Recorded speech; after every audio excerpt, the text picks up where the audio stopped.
سبحان اللہ وبحمدہ عدد خلقہ ورضا نفسہ وزنة عرشہ ومداد کلماتہ. سبحان اللہ، پاک ہے اللہ، وبحمدہ، اور اس کی تعریف کے ساتھ، یعنی میں اس کی پاکی بیان کرتی ہوں. عدد خلقہ، اس کی مخلوق کی تعداد کے مطابق، کے برابر. عدد گنتی، تعداد. خلق بمعنی مخلوق، یعنی جتنی اس کی مخلوق ہے، اس کی جتنی تعداد ہے، جتنی اس کی کریشن ہے، ان سب کی تعداد کے برابر، گنتی کے برابر. وردا، اور رضامندی، نفس ہی، اس کی نفس کی، یعنی اس کے نفس کی یا اللہ تعالی کی ذات جس چیز پہ راضی ہے اور جتنی تعریف پہ راضی ہے اتنی تعریف کرتی ہوں. وزنۃ عرشہ، اور اس کے عرش کے وزن کے برابر، یعنی جس عرش پر اللہ تعالی متمکن ہے اس کا جتنا وزن ہے ہم تو اس کا احاطہ بھی نہیں کر سکتے، اس کے برابر.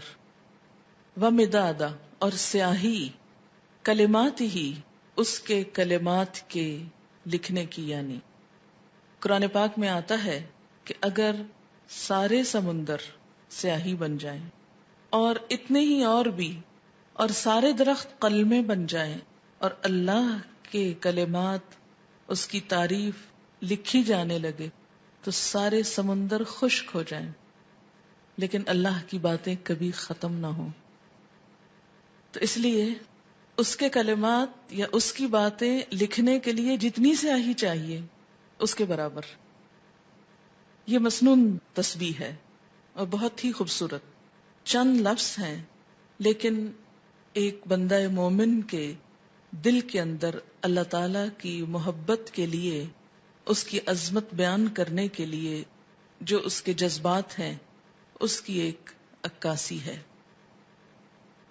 اب دیکھیں کہ اللہ تعالی کی ذات جتنی بلند ہے اور اس میں جتنی خوبیاں ہیں ان کا احاطہ کرنا ہم جیسے کم عقل اور حقیر انسانوں کے لیے ممکن ہی نہیں. نہ وہ ہماری عقل میں سما سکتا ہے، نہ ہمارے تصور میں، اور نہ ہی ہماری اتنی زندگی ہے، نہ ہماری اتنی قوت ہے، نہ اتنی طاقت ہے، مجال ہے کہ ہم واقعی اس کی تعریف کا حق ادا کر سکیں. اس کی تسبیح کائنات کی ہر چیز بیان کر رہی ہے. وَإِن مِّن شَيْءٍ إِلَّا يُسَبِّحُ بِحَمْدِهِ، کوئی چیز ایسی نہیں جو اس کی تسبیح نہ کر رہی ہو. وَلَٰكِن لَّا تَفْقَهُونَ تَسْبِيحَهُمْ، لیکن تم ان کی تسبیح کو سمجھتے نہیں ہو. سبح للہ ما فی السماوات وما فی الارض، تسبیح کر رہی ہے اللہ کی ہر وہ چیز جو آسمانوں میں ہے، ہر وہ جو زمین میں ہے. جب ہر چیز اس کی تسبیح میں لگی ہوئی ہے تو میری زبان اس کی تسبیح سے خالی کیوں رہے؟ اگر میں نہیں کروں گی تو میری محرومی ہے. اللہ تعالیٰ کا تو کچھ بھی نقصان نہیں. بے شمار فرشتے صرف پیدا ہی اس لیے ہوئے ہیں کہ وہ اللہ کی تسبیح بیان کریں، اس کی تعریف بیان کریں. اس لیے تسبیح کرنا سراسر خود انسان کے اپنے فائدے کے لیے ہے. اس طرح انسان باقی کائنات کا ہم نوا ہو جاتا ہے. جس ذات سے جتنی محبت ہوتی ہے اس کے لیے الفاظ کا چناؤ اتنا ہی مشکل کام ہوتا ہے، اور اللہ کی تعریف کے لیے الفاظ کا چناؤ ہم عام انسانوں کے بس میں نہیں. اس لیے ہمیں لازمی طور پر سہارا لینا ہے نبی صلی اللہ علیہ وسلم کے الفاظ کا. تو آپ نے جو الفاظ سکھائے مسنون بھی ہیں اور بہت جامع بھی ہیں. آپ صلی اللہ علیہ وسلم کی یہ خصوصیت تھی کہ انما اوتیت جوامع الکلم، مجھے جامع کلمات عطا کیے گئے ہیں. آپ صلی اللہ علیہ وسلم کی گفتگو کی ایک خوبی تھی کہ کم الفاظ میں بڑی بات کہہ سکتے تھے. تو یہاں بہت کم الفاظ میں بہت خوبصورت طریقے سے اللہ تعالی کی تسبیح بیان کی گئی ہے. تو جب بھی آپ دعا مانگنے لگیں تو اس سے پہلے اگر یہ چند لفظ بول لیں تو دعا کا وزن اور قبولیت اور اس کی خوبصورتی بڑھ جائے گی. اب دیکھیں کہ دعا کے شروع میں اور آخر میں تسبیح پڑھنا اور درود شریف پڑھنا یہ ایسا ہی ہے کہ جیسے کسی کو کچھ دینے کے لیے آپ ایک خوبصورت جیسے گفٹ پیپر ہوتا ہے یا اچھا کوئی برتن ہو سکتا ہے یا کوئی بھی چیز جس میں آپ کوئی چیز ڈال کر دے رہے ہیں. مثلاً آپ نے ایک خوبصورت خط لکھا اور گندے سے انویلپ میں ڈال کے دے دیں تو وہ تاثر کیسا ہوتا ہے؟ درست نہیں ہوتا. اسی طرح آپ اچھی سے اچھی بات کہنا چاہیں مگر الفاظ اچھے نہ ہوں تو اس کے اندر خوبی نہیں آئے گی اچھی سے اچھی بات میں. تو الفاظ کا اچھا چناؤ اور دعاؤں کے آگے پیچھے اللہ کی تسبیح یہ بہت ہی ضروری ہے اور بہت مفید ہے، اور اس سے بڑھ کر جامع الفاظ کم ہی ملیں گے آپ کو. اس لیے ان کو یاد بھی کر لیجئے اور عادت بھی بنا لیجئے. اب اس شعور کے ساتھ جو کچھ ہم نے اس کا معنی سمجھا ہے، مثلاً عدد خلقی ہی، تو آپ سوچئے ذرا کہ اس کی مخلوق کی گنتی.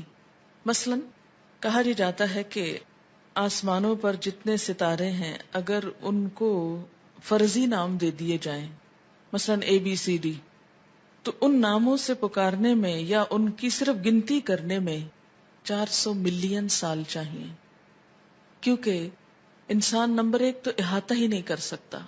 اور اگر صرف گننے لگے ان کو، صرف ستاروں کو، ابھی زمین کے ذرات کو نہیں، ریت کے ذرات کو نہیں، اگر آپ میں سے ہر ایک کو پورا کراچی شہر مثلاً سمندر کے کنارے پہنچ جائے اور ایک ایک گلاس ریت کا اٹھا کر اس کو دے دیا جائے ہر شخص کے کہ اس کے ذرات گنو، تو میرا خیال ہے کہ صرف وہ ذرے گننے میں اس کو کئی سال لگ جائیں، ایک عمر بیت جائے. تو ہم نہ تو یہ ذرات گن سکتے ہیں، نہ یہ ستارے گن سکتے ہیں، اور نہ ہی ہماری اتنی عمر ہے. تو یہ ایک تسبیح لے کے اگر ہم چند دفعہ سبحان اللہ کہہ بھی دیتے ہیں تو اس سے حق نہیں ادا ہوتا. سارا دن بھی بیٹھ کے تسبیح پڑھیں تو مت کبھی سوچیں کہ ہم بڑے عبادت گزار ہو گئے اور بہت کچھ کر لیں. کچھ نہیں کیا. کبھی اپنی عبادت کا انسان کو غرور نہیں آنا چاہیے، نہ کبھی عبادت کے تکبر میں مبتلا ہوں، کیونکہ ہم اللہ کا حق ادا کر ہی نہیں سکتے.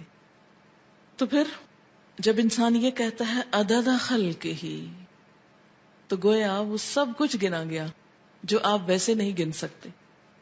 لیکن شرط یہ کہ دل سے کہیں عدد خلق ہی ورضا نفس ہی، اتنی تسبیح جس پہ وہ راضی ہو جائے. بس مجھے اس کو راضی کرنا ہے، میں جب تک تسبیح کروں گا جب تک وہ راضی ہو جائے، اس کی رضا کے برابر. وزنۃ عرشہ، اور وزن میں اس کا عرش، اس سے وزنی کوئی چیز نہیں، اور اس کے کلمات لکھنے کی سیاہی کے برابر. وہ کتنی ہے اس کا احاطہ بھی ہم نہیں کر سکتے. اب آپ دیکھیں لیکوڈ بھی آ گیا اور ایبسٹریکٹ چیز بھی آ گئی اور ٹھوس چیز بھی آ گئی، یعنی ہر چیز کا ایک طرح سے احاطہ کیا گیا. اب اس تصور کے ساتھ تسبیح پڑھی سبحان اللہ و بحمدہ عدد خلقہ ورضا نفسہ وزنۃ عرشہ ومداد کلماتہ